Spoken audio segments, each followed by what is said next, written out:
Alors, ce que j'ai constaté, c'est que cette mèche, quand on l'utilise, elle vibre. En fait, elle vibre beaucoup. Pour finir, je me suis dit qu'il devait exister autre chose que cette mèche-là. Peut-être que c'est pas la meilleure qualité que j'ai achetée. C'est une mèche Dexter. C'est le premier prix que j'ai trouvé. Alors, ce que j'ai fait, c'est que j'ai cherché une autre solution. Et j'ai acheté ici une espèce de fraise qui est aussi de diamètre 20. Et cette fraise me donne ce type de trou. Parfaitement circulaire. Donc le tenon, il descend, le diamètre est respecté.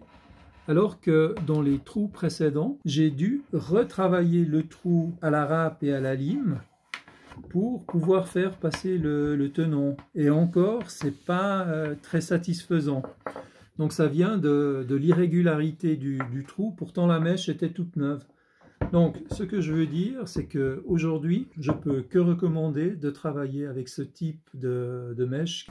Je vais donc procéder à la réalisation d'un des trous. Pour ça, il y a la pointe à l'extrémité de la mèche que je positionne exactement à l'endroit que j'ai prévu pour le perçage. Et puis, je vais descendre avec le foret.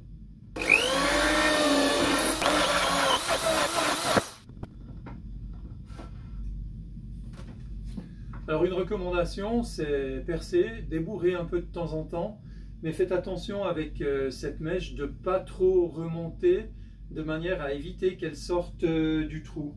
Si on n'évite pas si on malheureusement la fait sortir du trou quand elle est en rotation, ben on aura de la peine à la tenir et puis ça va nous hacher tout le bord du trou.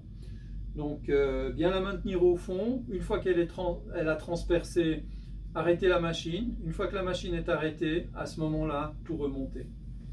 Donc voilà, c'était un exemple de perçage d'un de ces trous. Maintenant, je vais le tester avec le tenon.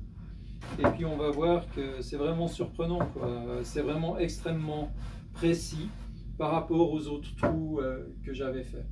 Donc voilà, ça c'est l'exemple que je voulais faire, des trous de perçage dans le dessus de mon futur établi mobile. Allez, à tout bientôt, ciao ciao.